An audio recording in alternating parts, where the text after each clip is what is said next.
no tomorrow. There is no tomorrow.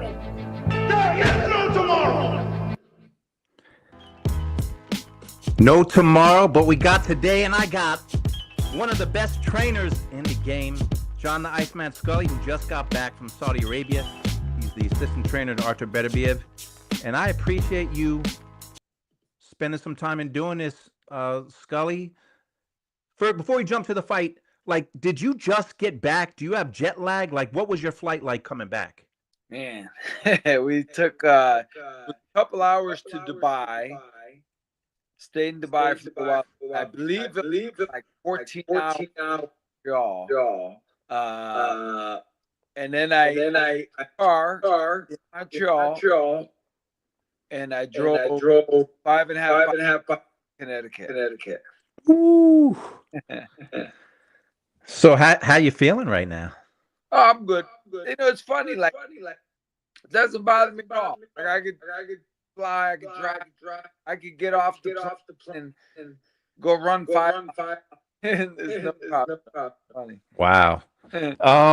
Well, I guess we'll get back into it. Get right into the fight. It's kind of weird because Artur's been a champ since 2017, and now he's the former light heavyweight champ. So I guess my first thing is, what did you think about the fight? What did you think about the decision? I tell you what, honestly, now keep in mind, I assume you know, like how it looked to people ringside in the corner is different TV, right? Like I've been at where I thought, and everybody who saw it on TV said, nah, the other guy won. What are you talking about? So it's just a different view. Halfway around the sixth, up to the sixth round, I thought we were winning clearly. I thought Dimitri want to fight. And I remember the fifth round, something's wrong with he feels the popper, and he's not happy. He's not engaged. Then Artur took the seventh round, right? And I thought he took the seventh round off. Because, he set a strong he did the first time. Dimitri got back. I remember saying Artur, don't let him back in. Not let this man back. And I remember Dimitri started coming back, and he fought a much better fight than he did first.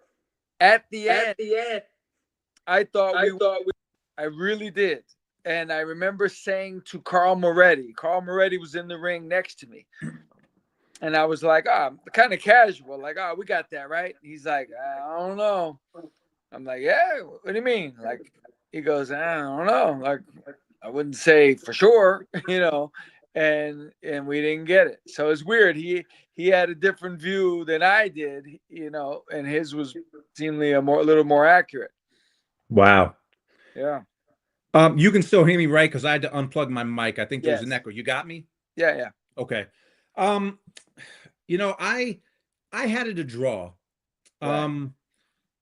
Now I wasn't there, obviously, but I thought Artur had a better start, and I thought he was winning through 6-7 rounds. Yeah. And I was surprised that, he had that late fight rush in the first fight, and it didn't quite seem like it happened the same way. I mean, obviously it's a different fight, but like those last 3 rounds, did you see a difference in Artur, or was it Bivol who just changed the game plan? What happened towards the end?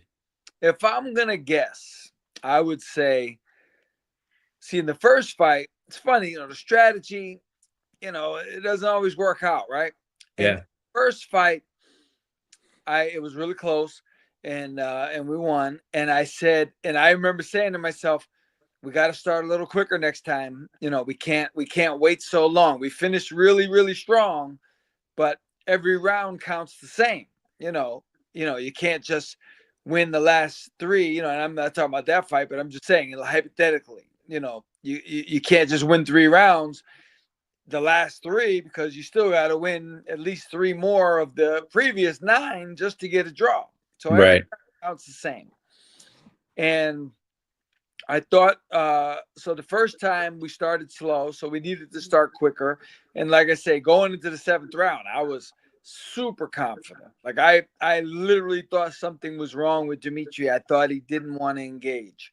But he picked it up towards the end, so it became really close. But like I say, in the ring when it was over, I thought we had it, and I was surprised when Carl was like, "I'm not sure, I don't know," and I'm like, "Really? Like, I don't know. I thought we won, and we didn't get it." There was still that drama though, because even in the 12th round, with about a minute to go, Artur looked like he really had Bivol hurt, and Yeah. then he cut him at the end of the fight. So much drama. How was Artur? I mean, I saw the post-fight interview, but you were with him in the locker room. How was he in the locker room? He seems like he's a pretty even keel guy to me. I mean, he's 40 years old. He's not a kid. How was he after the fight? He was pretty calm. He wasn't, it's funny. Even when he won the first fight in the dressing room, he was super calm. Like, he didn't celebrate or, jump around. He's not that type of guy, right? Right. So, you couldn't tell. You could be in a dressing room with him after any fight, and you wouldn't know if he won or lost. Even though he just knocked the guy out. Yeah. He just doesn't show it. So he really didn't show much emotion. I sensed the disappointment, obviously, but he wasn't like devastated the same way he wouldn't be overly happy if he won. When's the last time he lost a fight? Obviously, he didn't lose as a pro. I didn't have a chance to look it up. I mean, it's been a long time since he's lost a fight. Right. I would imagine must have been the 2012 Olympics. Wow. I would imagine. So he's 40 years old, and I'm sure, I mean, I haven't seen anything yet, but people might be talking about his age. Is he showing signs of aging as a fighter? So I'll ask you, did you see anything in there because a lot of people, even in the chat, are saying he didn't throw enough punches the second half of the fight, etc. Did you see anything in Artur that gives you a sense that he might be slowing down? It's hard to say because you don't know why. Like he like I say, he started fast, so that would be an indication of why he didn't finish as strong. 12 rounds is a long time, and now granted, normally he always starts slow, right? Right. And maybe having him start fast, in a sense, was a little bit of a mistake. Like we should have had him start maybe around the 4th round instead of the 1st round. But like I say, it's hard to say. I mean, every fight is different, and he was in really good shape. I mean, he was still throwing punches in the 12th, Right. still being effective. So it's really hard to say. During the training, he was training just as well as he always did. Even his strength coach was telling me, he said, "Man, excuse me." Even his strength coach was telling me a few days before the fight, said, "Man, his output level is the best it's been in 2 or 3 years." Wow. So he's still physically a specimen for sure.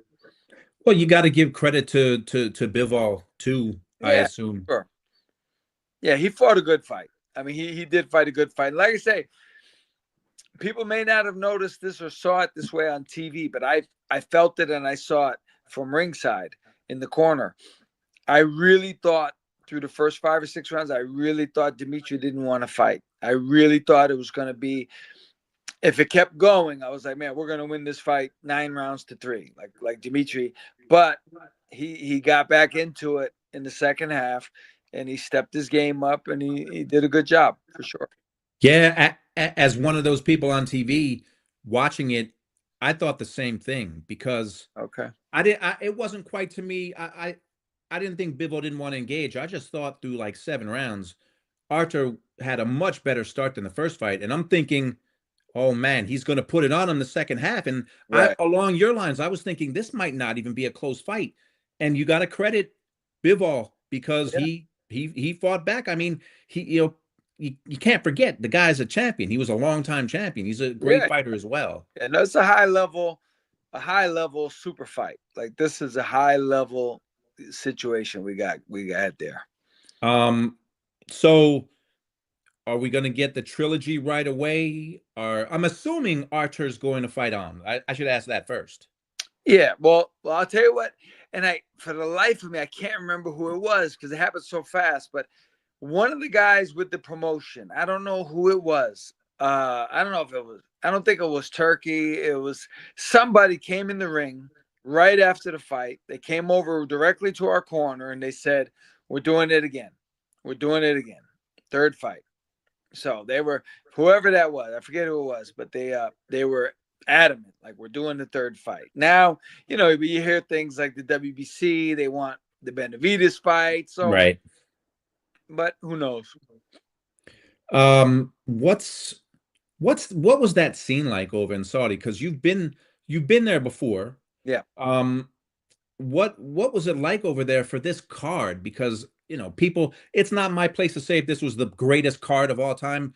It was, as a fan being at home watching boxing all day, it was entertaining, man. What was the scene like out there, or did you not even experience it because you obviously had a job to do? Right. I didn't experience it like a fan would. Right. But I could tell you in the lead up, I mean, they do the like the mock weigh in, and they do the press conference. They do all these events at this place. It's kind of like, you ever been to Disney World in Florida? They have like downtown Disney.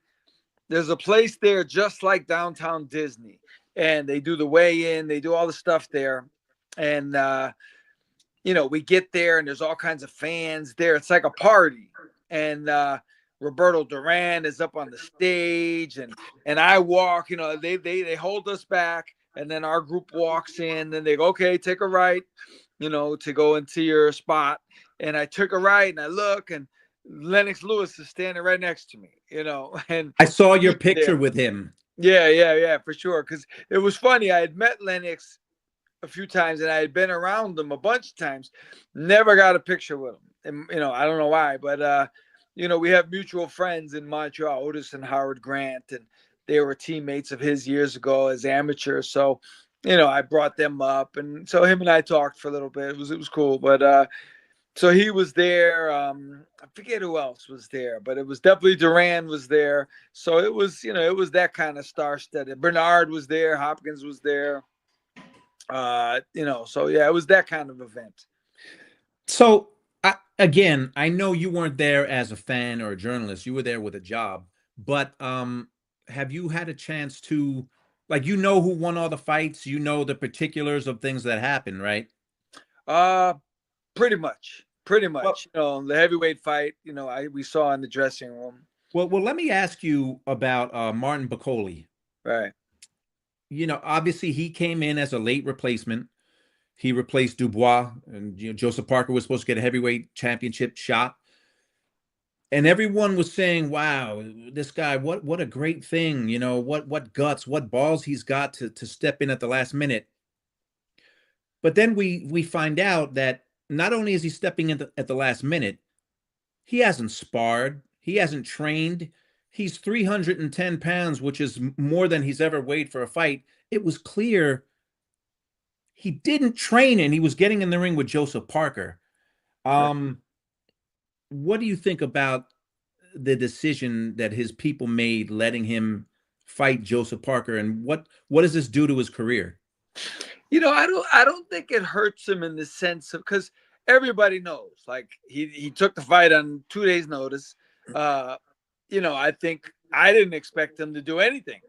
I didn't expect anything from him. 2 days' notice, like, when you're at that level, imagine going in fighting, anybody, Roy Jones, you're fighting these guys 2 days' notice. Like, no, but you can't prepare in 2 days.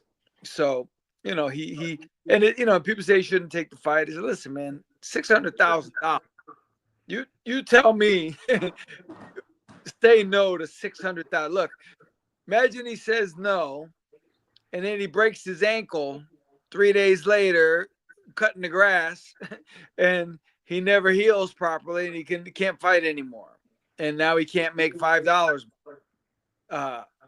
Telling a guy he shouldn't take $600,000. It's easy to say when you're not the one saying no to $600,000. Right. You know what I mean? I just wonder because no discredit to Joseph Parker, but I don't remember the last time he knocked out someone with one punch. Right. And there's the sight of him knocking out Bacoli. Look, it was on top of the head, or he messed up his equilibrium, but Joseph Parker doesn't usually do that. I get it. It's a lot of money, but I wonder if it was he's always going to be able to say, look, I took the fight on 2 days' notice. What'd you expect? What'd you expect me? That wasn't me in there. He can go into overdrive with the point of view. Like, look, that wasn't me. Give me 2 months to train. Let's do a rematch. Then we'll see what happens. And then I can prove to you, the difference between preparing for a fight and not preparing for a fight. He could throw that angle on it. He'll get another fight. Somebody will be jumping at the chance to fight him. And, obviously he's going to be better with, anybody is going to be better with, right. And it's funny because I could imagine myself sitting at home out of shape, back in the 90s, and they call me and they say, all right, you're going to get 600,000, man, but you got to fight Saturday against Roy Jones, Virgil Hill, whoever. And I'm like, man, maybe your mind tells you, I'm not ready, but to let 600,000 go, that's a hard sell to tell yourself, let it go, and it is prize fighting. You're there to make money. And you're right. You turn around and maybe something happens. Maybe you lose your next fight.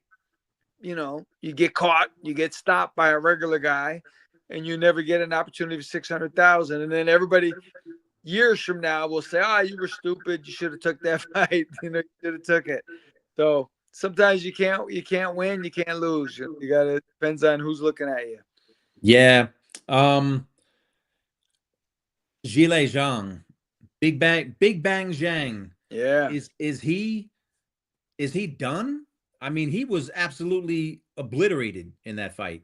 Yeah. It was kind of, for a heavyweight to get stopped with body shots, it's not that good of a look, like it's, for anyone, but he's like, he looked like he was twice the size of the guy.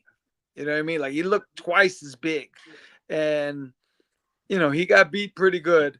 But boxing's a crazy game. Like, he's a name, and somebody's gonna fight him. He's gonna keep fighting. Somebody's gonna want to fight him, and whether it's an up and coming guy looking at his name to the resume, but he lost. He didn't look good. He got stopped.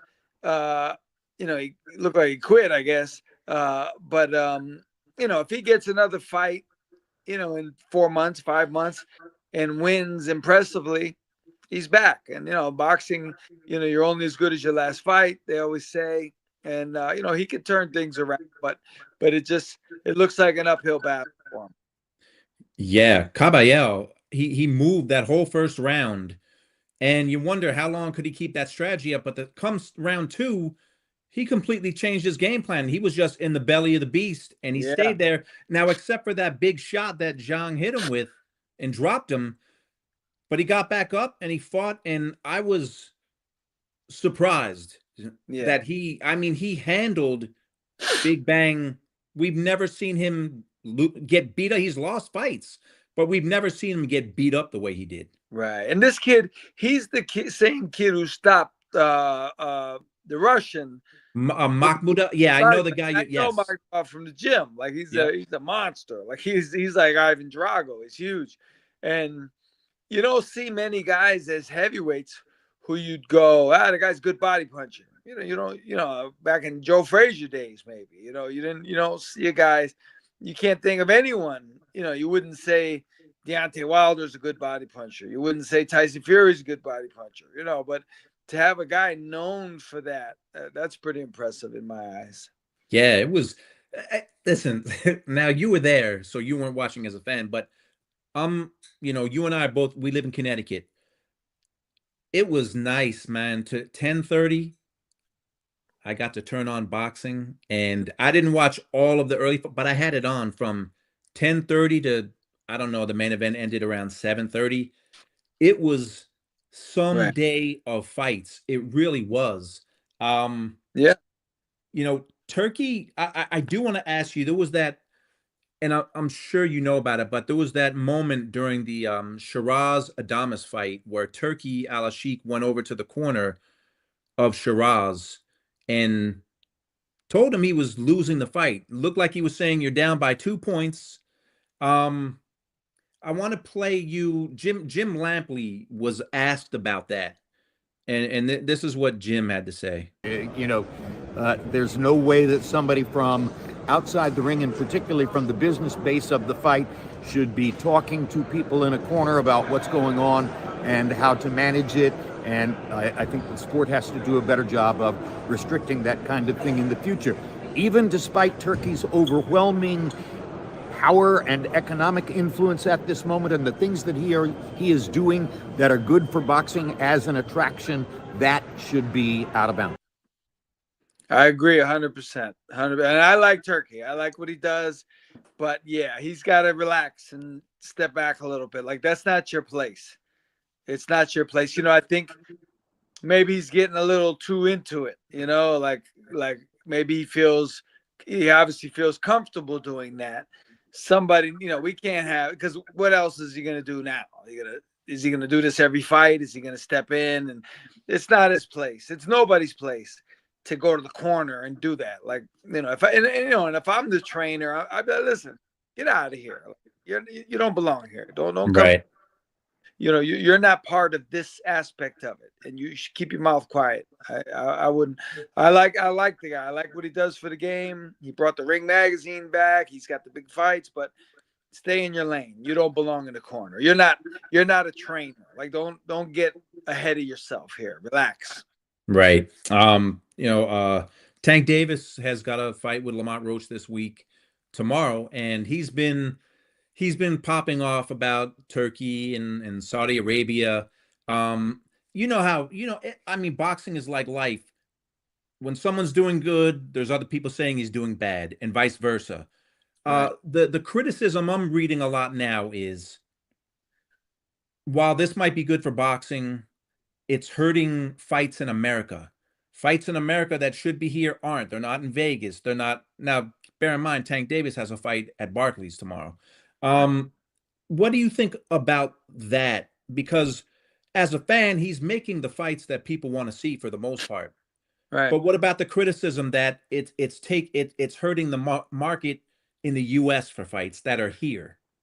Well, look, if somebody in the U.S. wants to step up and pay these guys what he's paying, then let's see how much they really want to have boxing in the U.S. And the thing is, we're accustomed to boxing. It's almost like baseball, Major League. Like, boxing's an American sport, but it's not. It's a worldwide sport. We don't own boxing. We loved it when we had it in Atlantic City and Las Vegas all the time. Now somebody else came in, and now we're mad. It's like, okay, well, you want me to fight in the United States, but you're not paying me $10 million like this guy. You want to give me $2 million. He wants to give me $10 million. So I'm going to Saudi. Yeah. I gotta ask you too, because I love talking to you just about the sport in general. I don't know if you saw that press conference. Yeah. Look, I watched the second press conference only because this happened at the first one, Right. where Ben gets hit with the egg across the face. A lot of people are blasting it, saying, well, he stepped over the line. What he did was make this into a much bigger fight than it would have been. Right. Oh yeah, for sure. Like I was there, last time in October when Ben was there, and he was in the back, and he was talking, and it's getting really personal between those guys, right? And it's getting to the point where it's violent now. Now, there's got to be a line. We got to draw the line somewhere and slow the roll, because this is getting a little ridiculous. It's almost like back in the day, you could take, a father would take his sons, a couple sons, take them to the fights. We're gonna go to the fights, right? Now it's getting to the point where, man, like if I had a son that was 10 years old, boxing fan, right? I wouldn't feel comfortable bringing them to these places, because it's not just the fighters on stage, but now you got their family and their friends in the audience, Right. and they're stupid. Like a lot of these people it is what it is. They're just stupid people. Like they don't know how to act. They think they're part of the show. They think fighting in the crowd is part of the show. Like that's what we're supposed to be doing, because that's what I've been seeing for the last 10 years or whatever it is. I think somebody's got to rein it in, because even like the press conferences, I'm embarrassed for my sport, because even killers like Sonny Liston and George Foreman, guys like that, they didn't swear and curse at press conferences. They were the most thuggish, roughest dudes on earth, and they didn't even do that. But now you got, I hate. He's a great fighter, top fighter, but I hate seeing Tank Davis just swear it's just like, Right. it's like you're in the hood, you're on the streets, you're in the street outside a club, and two guys are about to fight, and all their friends are talking crazy, and you want to see the fight, but you're like, man, I don't want to be here. I don't want like I want to see what happens, but we gotta get out of here because somebody's about to start shooting, right? And that's the mentality we have. It's not good. Like you're not gonna draw the fans that we need to pay for these fights. They're not attracted to this. This is not attractive. You can't. Back in the day, your grandmother wanted to see Muhammad Ali fight. Your grandmother Yeah. liked Muhammad Ali, right? Your grandmother loved Sugar Ray Leonard, right? She loved him. People don't love these guys. Now, people want to see it. Young people want to see it, but the average fan, you wouldn't feel comfortable walking up to these guys asking for their autograph. You can't watch them on TV and then say, yeah, I'd like to walk up to this guy and his friends and have them welcome me as I bow down and ask for their autograph. Like, it's not a good look at all. And I think it's a reflection on a bigger scale. Like it's a reflection of society today. Like we're just getting crazy with the TikTok and the Instagram and everything on there. I realize everything on there is just incredibly stupid. Like it's, you can't live today and talk intelligently and calmly because nobody cares. They want to see you smack somebody and swear at somebody. It's all about the likes and the clout on social media. It's bizarre. It's bizarre. That's a great point, because I can remember the very first fight I went to. I was, man, maybe 14. Somebody in my family took me to Madison Square Garden, and I saw the finals of the New York Golden Gloves. They were having the finals. They used to have it in the big room. Yeah. And that was my introduction to boxing in person. And you're right, the atmosphere at a lot of fights now, I mean, it is boxing, but you're right. There's a line that, there's not many lines in boxing, but I don't know, man. You can not curse at a press conference. You can keep it classy and still be real. You don't have to be like that, but that's, like you said, that's not going to get you the clicks on Instagram later or on X or TikTok. It's just it's a completely different world. It's embarrassing. Like I cringe when I watch these guys, the way they talk. And I'm like, man, like who raised you? who's your parents? Like are your parents really proud of you in this moment? Is your son proud of you? Your son's probably 6, 7 years old. You're his role model now. This is where we are. I mean, come on. Like, it's gotten stupid. And I'm not afraid to say it. It's gotten really, really stupid. I will say how Eubank kept an egg in his pocket for I don't know how long without that thing breaking. And what was ridiculous was I watched the second press conference because, again, I only watched the second one because of what happened in the first. Right. So when Eubank, he was already on the stage when he was going to sit down, they wanded him. I mean, is that where we are now, where you're getting checked for like, and he even said, he laughed, he said, well, you can't tell if there's an egg in there. It's enough is enough, I think. Now, I will say it turned it into a much bigger fight than it would have been before. I mean, they have the historic names, their fathers are legends, and they had legendary battles. But bottom line is that incident turned it into a bigger fight, whether for good or bad. It's a bigger fight now. Oh yeah, for sure. Like, but that's my point. Like, we apparently need these things to make it a bigger fight. Like, the fight isn't big enough anymore. Imagine like Arguello and Pryor when they fought the first right? Imagine if people today would be like, what fight? Arguello, who's that? That guy's too nice. Like, he's too good. He's a killer. He's a killer, but he's not ignorant. So I'm not really interested in watching him. Imagine you missed that fight because he didn't smack Aaron in the face. I mean, it's just well, even as crazy, like Aaron Pryor might have been legitimately crazy. Even Right. Aaron Pryor wasn't doing things like that, like Right. the guys do today. I will say, I just thought about this with the whole egg thing. Now, he did have a reason for that because, Conor Benn, supposedly he claimed that he failed drug tests because, and I don't even want to get into a drug talk, but because he had too many eggs. Remember? So that was the whole reason why Eubank did the egg thing. Right. But I mean, your point is taken. Fighters just didn't act like this before the invention of social media, and unfortunately, I mean, not every fighter does it, but I don't think there's going to be a big change. I think more fighters will be, saying whatever they want, like they're on a corner, even when they're at a podium talking in front of media. It's just different.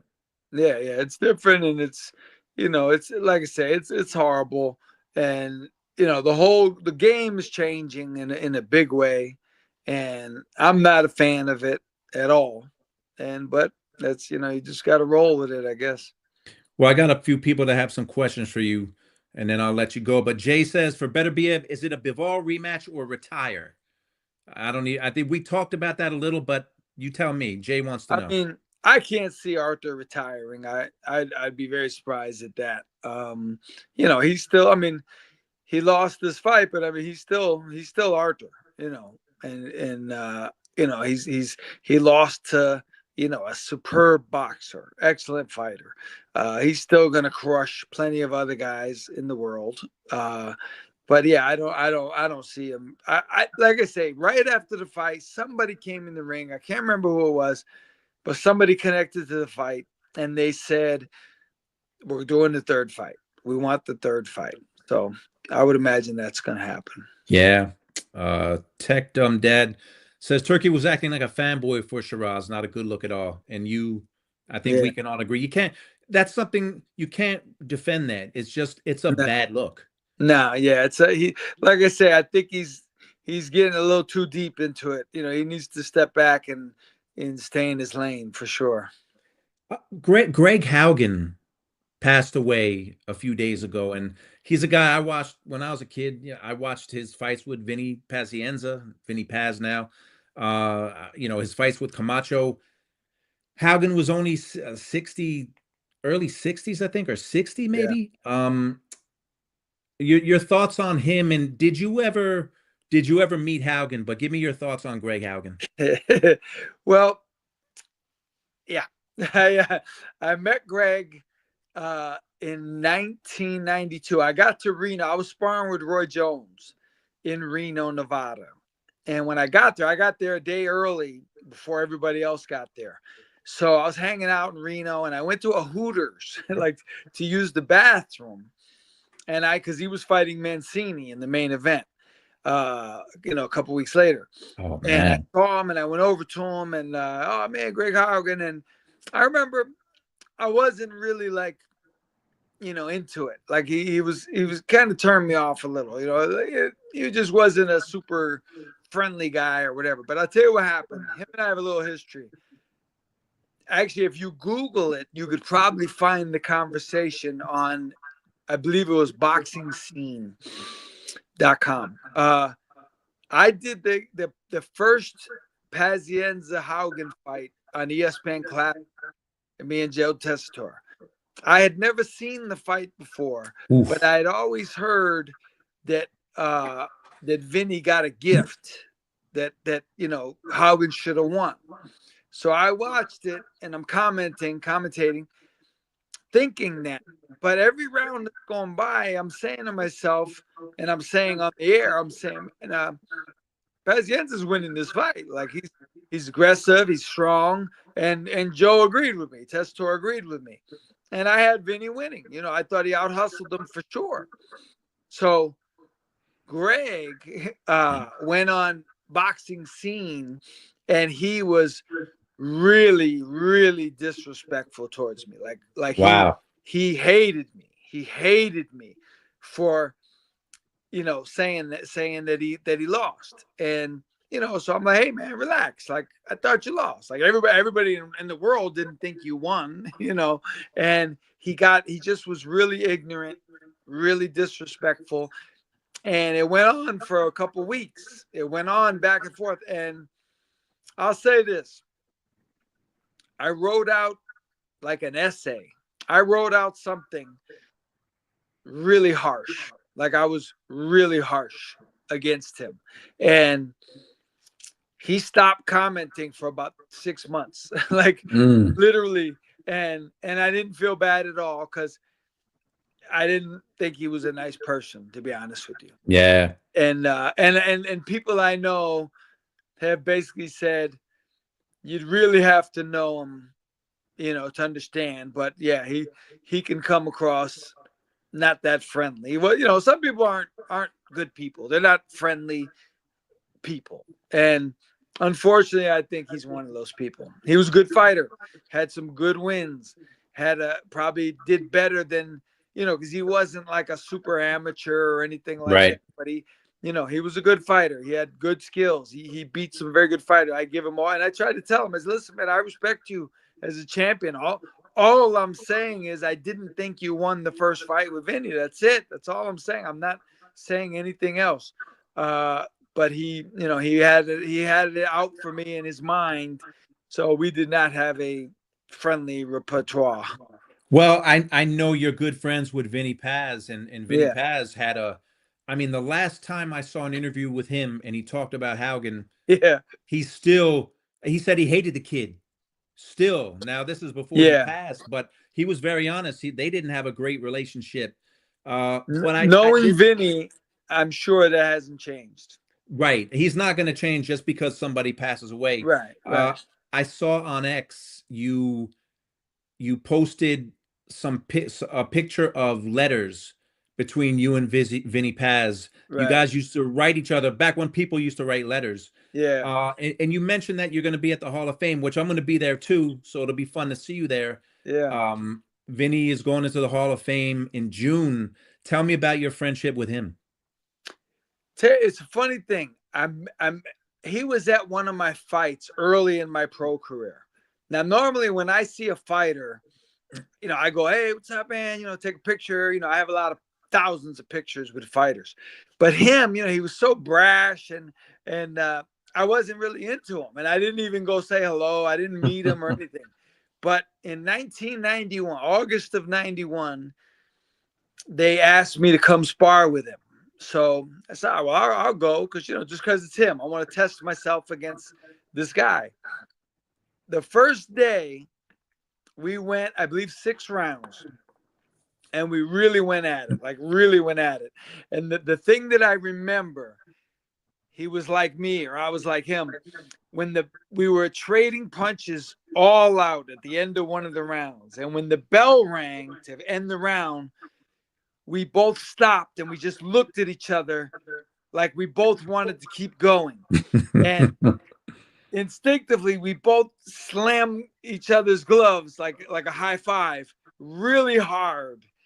And right then, I said, I like this guy, and he likes me. And after the sparring, because I don't think he really knew much about me at that time, after the sparring, he said, man, could you come back Friday? Like, could we do that again? Could we do 8 rounds this time? Wow. I said, yeah, I'll be here. That'd be great. And we got to be really good friends, and I sparred with him for a long time. I went to Aspen with him in '93 when he fought Danny Sherry in Aspen, and I went out there with training camp for him, and just a good guy, really good. I really like Vinny a lot. Yeah, I'm excited. It's a great class. Him, Michael Nunn, Michael Nunn too, and Pacquiao and yeah, others in the same class. And look, you and I have talked before about the Hall of Fame, and look, it is what it is because you and I both agree that Marlon Starling should be in the Hall of Fame. He isn't, yeah. but Vinny Paz is a guy that I think deserves it, and it's going to be good to see him go in. Especially now, you might know better than me. I know a documentary. They're working on a doc on his life, which I can't wait to see. How is his health nowadays? Because I've heard like different things about him. Like he's okay, he's not okay. Is Vinny doing okay these days? I mean, when I've seen him, he seems good. I mean, he's still, he's funny because he's getting older, right? But he's not getting older. He's Right. still mentally. And I always tell the story, right? A few years ago, I did a reunion at Foxwoods, or Mohegan Sun, one of them. And he was going to come and he was going to see this kid that he fought in 1980 in the Golden Gloves. And they hadn't seen each other since. So he keeps telling me, yeah, I'll be there. And so like 2 days out, he calls me. He goes, hey, is your reunion at like 11 in the morning? I go, yeah. He goes, nah, I can't make it. I go, what do you mean? He goes, bro, I don't get home till 6 in the morning. Right? And I'm like, what do you mean? He goes, I don't even leave the house till midnight. He goes, Jeez. I'm like, what? And I go, yeah, but Tony Judge is going to be there. Like, just skip a night. He goes, nah, ain't happening. And he didn't come. And so he's still hanging out. He's having a good time. And I see him one time. He was with like 4 girls. Like, most people, guys, they may walk into a fight with a girl on their arm, right? He had 4 girls. And I think the oldest one was probably 25, and I'm just like, this guy, he's staying true to his character for sure. That's how he wants to live his life, and it sounds like he's still enjoying his life. Yeah, for sure. Yeah, for sure. What's going on with you? Because you're a very philanthropic guy. You help fighters. You've done it for a long time, and I love talking to you about that. Do you have anything cooking as far as like reunions coming up or anything like that for the fighters? Well, I have a meeting on Monday with USA Boxing in Colorado. In June, I think we're going to do one in Las Vegas the same week as the National Junior Olympic Tournament. And that's probably a week before the one that I have planned for New York City. So I have to have the meeting Monday to see for sure what's going to happen in Las Vegas, which it looks like a go. And I'll have, quite a few good names out there for that. But I'll do the one in New York City either at the end of June or maybe I'll separate it and do it in maybe August. Yeah. but I know I am going at the end of next month, the end of March, in Nutley, New Jersey. You might want to take a ride. They're doing a fundraiser for Bobby Ches, and it looks like Larry Holmes is going to be there. Oh, Jerry wow. is going to be there. Iran Barkley, Junior Jones. I mean, all kinds of people are going to be there. And I'm actually just right now, as we speak, on my Facebook page, I have 3 Bobby Ches trading cards.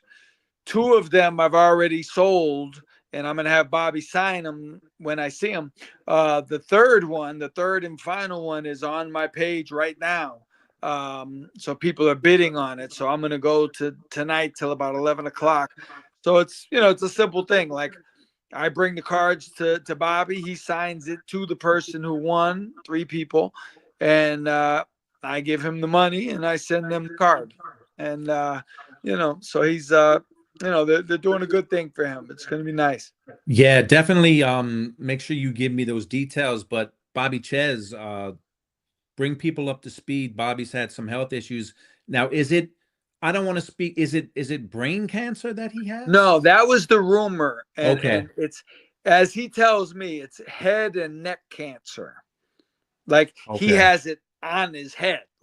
Like he has, I saw a picture. He sent me a picture. It was a pretty rough picture. They had done a biopsy and they had to go like right through his cheek. Oof. It was crazy. I wouldn't wish it on anybody, but yeah, he's got to apparently, as I understand it, he has to pay for his treatments out of pocket.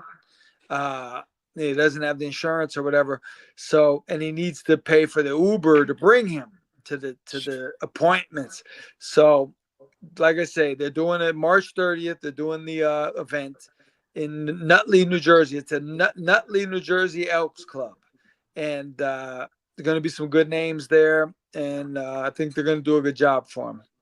Yeah, we've also had discussions about the fact that boxing doesn't do a good enough job helping guys like Bobby Ches, who shouldn't have to struggle like that. Look, he's made some mistakes in his life. Everyone's made mistakes, but other athletes have made mistakes too in other sports, and they've got pensions, they've got money behind them, and boxing doesn't. And you're one of the guys that helps these fighters, and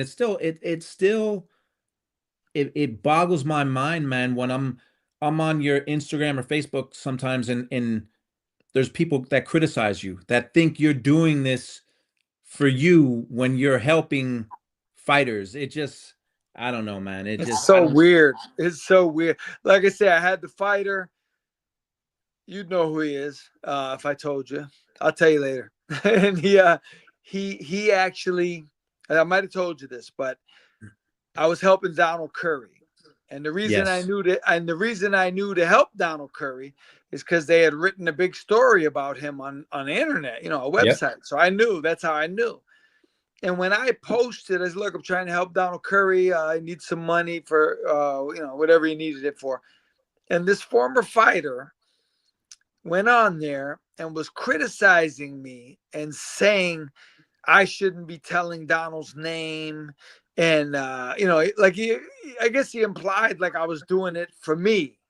I said, listen, are you stupid? Like, are you stupid? Do you really think, people want to help these fighters? And, like for example, Wilfred Benitez, everybody knows his situation, right? People love to help Wilfred Benitez. Like, they watched this guy when they were kids, they grew up. Of course they want to help him. Of course I have to tell the name. Now there's fighters I don't tell the name because that, their situation isn't known and I don't want to embarrass them. But the only reason I told Donald Curry's name is because, unlike, I guess, this idiot didn't understand, they had already done stories on the internet. Everybody already knew about it. He didn't read, but yeah, he was very critical. I'd love to expose him, but I don't want to be a troublemaker. But you'd know who he is if I said his name. And he's just a clown. He proved to me to be a complete clown. He was trying to make himself look good, I think, by calling me out without realizing he was making himself look stupid. And and I was able to help Donald Curry and and lots of guys. And the fact is, there's more fighters I help that I don't put their name out there because their situation is not known, and I'm not going to embarrass them. The only reason I would tell a fighter his name is because the It's situation out is there. already out there. And again, people are like, I've had guys, when I say Wilfred Benitez, they jump. They're like, oh man, I would love to help Wilfred Benitez. Oh, that's awesome. Now, if it was maybe somebody they never heard of, they wouldn't have been, it's just human nature. They wouldn't be as enthused about helping. So yeah, I get an occasional idiot that doesn't understand, but most people certainly get it. Man, you like Donald Curry. You just when I think of Donald Curry, I just think of him blitzing Milton McCrory, and Curry was Right. going to be the new Sugar Ray Leonard. He was going to be the next Sugar Ray Leonard, and then he's one of a lot of guys, fighters who turn out to have rough lives because of, in big part, the damage they've taken. Right. And it just look, this Turkey, I'm glad he's making the fights, but if you really want to help the fighters, it's not just about the fighters that are fighting. There's a lot of fighters that can't fight anymore. They're retired and they need help. If he starts something along the lines of a pension or Right. whatever you want to call it, that's when I think I will really be impressed, because there's just so many. I mean, Scully, I've interviewed guys, and I won't say their names either, but I've interviewed fighters while they were still fighting, young men, late 20s, early 30s, and you can hear their speech patterns.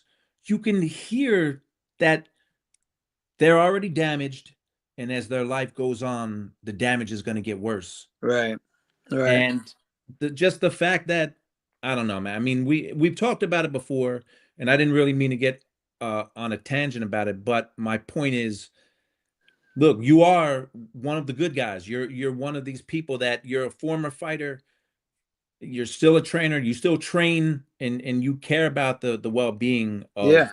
fighters, and it just should be called out. And I hope what you're doing can be paired. I know you're always trying to look for partners. I hope you get paired with some corporation, entity, whatever, that can make this even bigger so more fighters can get help. Well, I actually have the idea in part just when you mentioned it, but I think I might tag Turkey on Instagram and see him throw it out there, because and look, he's not responsible. He doesn't have to do this or anything. Right. I'm just saying, Right. he could do it by himself. Like, he's got the money, he wouldn't even miss the money. Like I try to tell people, it doesn't take a lot. Like, I've sent fighters $100, right? Not a lot of money, right? And they called. I had a guy, former high-level fighter. I sent him $100. He called me when he got it. He said, "Man, this is all for me, really?" I said, "Yeah, man. This, he goes, man, thank you. Like, thank you." He was like a little kid. He was so appreciative. And I'm like, man, when you're appreciating $100 that much, that tells me you really needed it. Yeah. And we could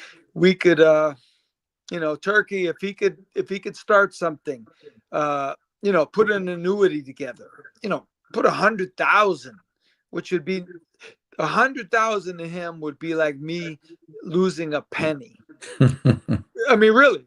Yeah. If I lost a penny, that would be the equivalent of him losing 100,000. But if he put somebody in charge of 100,000 and said, "All right, every time a fighter needs money, we'll give him 2,000 here, 5,000 here," and then, but it's accruing interest as it goes, could be a huge thing. And like I say, to him, it would be nothing. Yeah. I hope something comes of it, because you're right. He doesn't have to, but when you hear him talk, he seems to respect the fighters. He seems to respect the history. I mean, he has all these, Roberto Duran, he has all these legends come over, and yes, it helps him in terms of having those names there, but he still invites them and he has them come over. So he seems to have respect for the fighters and the history. Yeah. And it just seems like a natural progression if he takes it to the next level with former fighters. But we'll Yeah, see. for sure. Yeah. Listen, I appreciate your time, man. We've been on for almost an hour. Finally, if anyone, some people are late, but Artur Beterbiev, just his update, he's not retiring, but you don't know what's next, correct? I don't know what's next. No, I'll soon enough I'll find out. So my last thing, when like the fight's over, you guys had a long training camp. When will you reach out to him again? Will it be a couple of weeks, couple of months? Is there a point where you just reach out to say, how's everything going, champ? Just to check up on him? Yeah, like I give him time, and then I'll just drop him a note, hey, a text, and hey, what's up, what's going on, and and he's always very appreciative of, he always says, thank you for helping me. Your input really helps me. I appreciate it. He's a good guy.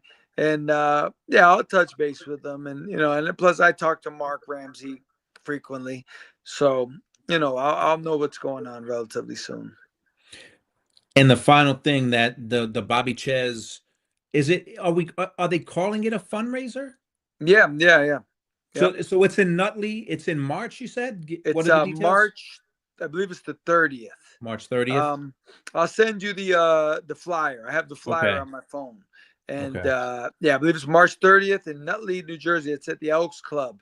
And like I say, Cooney will be there, Larry Holmes, and so yeah, it's gonna be nice. Well, that's coming up. We're in March. It's February 28th. That's March already. So Right. Yeah, that's it's around the coming. corner. Listen, I appreciate your time, and I got to touch base with you because I've got some old fight posters that I want to bring up to you in your gym, because I think you can probably auction those things off. They're like authentic old, like Russell Peltz had all these old, and somehow I got a hold of them. But I Yeah. definitely want to get those to you because I think they can do some good. Oh, that's awesome. I appreciate it very much. Yes, sir. Well, John Iceman Scully, check him out on Instagram, on X, on Facebook. Great trainer, great person, and I appreciate your time. Thank you. I appreciate it very much. Thank you. All right. Yes, All sir. right. Yes. So there was the Iceman, John Scully, and man, we almost went an hour. Now tech done that. Now I see this. Ask Scully how to donate to these warriors. Shoot me a text. Will do. Will do. I usually do these shows in 30 minutes, but this was special because we got the Iceman. My wife tells me to keep these to 30 minutes because people don't want to talk for a long time. Keep it short, keep it sweet. I almost doubled it, but I had the Iceman. So and we were talking about a lot of things. But he is a good dude, and he really does a lot. He really does a lot to help fighters. Here's the link for Bobby's fundraiser. Bruce, I will get that. I will get that from John. And if I can make it, Nutley's not that far from me. So I plan on being there. But I've been working on a boxing doc series that has not come out yet. And I'm trying to release little snippets of it here and there. I just interviewed Harvey Dock. Harvey Dock, if you don't know, is one of the best referees in the game. Just interviewed him last week for a show for actually the Ruslan Provodnikov Chris Algieri show. So I'm gonna leave you with 2 minutes of beauty for this doc that is not finished yet, but it's gonna be a great series. If you remember Legendary Nights with HBO, this is in the same vein. So everybody have a good Friday. I'm going to take you back 10 years to June 14th, 2014. Ruslan Provodnikov defends his 140-pound belt at the Barclays against the unbeaten New Yorker, Chris Algieri. And by the way, Chris Algieri's mom just passed away. Rest in peace. Prayers for the family. Let's go back 10 years. That night, June 14th, 2014, it was a moment that I had envisioned. It was a moment that I had planned for. I expected to have to chase him down and impose my fight on him. That was the culmination of decades of work. Over a decade ago, Ruslan Provodnikov and Chris Algieri clashed in a classic boxing showdown, the boxer versus the puncher. Protect yourself at all times. Touch gloves. So coming into the fight in Brooklyn, it's Provodnikov who's the star, and Algieri is the underdog opponent. Known as the Siberian Rocky, Provodnikov was a champion and one of the sport's most feared punchers. Ruslan Provodnikov is one of those guys that's a throwback fighter, man. Big puncher, devastating puncher. I remember watching him and being like, that's not the kind of guy I want to fight ever. Sure enough, of course, that's the guy I draw for my first world title fight. Chris is from New York. It's a big New York crowd. That one was electric, even by championship fight standards. First round, I remember I was throwing shots and it was so easy to hit him. It was like so easy. Bang, boom, boom, boom, boom. Out there, I'm stinging him. And then the idea was to trade left hooks. What a bad idea. Good right hand by Provodnikov, big left hook. Will we see rounds 4 and 5? Honestly, it felt like he punched a hole in my face. I felt like this was gone. It was a great way to start the fight, and I thought it's going to be a great way to finish this fight. Once you get hit like that, this becomes a test of your heart, your courage, your will. Algieri matched up to that test. I was like, all right, shit, you messed up, but we're back to the original game plan. Back to work. The jab from Algieri. And the fight turned into everything that nobody thought it would, with Chris Algieri saying, you know, you want to rumble with me? I'm going to rumble with you. We go to the scorecard. I'm Chris Algieri, and this is Return to the Ring. Ooh, had to come back real quick. Return to the Ring. That's the name of the series. It has not been released yet. Nothing's been released, but look who you had in there. You had Tim Bradley, Hall of Famer Tim Bradley. You had Hall of Famer Jim Lampley, Randy Gordon, Chris Algieri, Harvey Dock, the referee, Ruslan Provodnikov, Freddie Roach. So listen, this is some serious stuff. Everybody, have a good weekend. We'll be checking out the Tank Roach fight tomorrow, Amazon Prime. I don't know. Are people paying that much? That's a whole other discussion. Are you paying $80 for the pay-per-view? I don't know. But everybody enjoy the fights. Have a good weekend. And we'll be talking some boxing soon.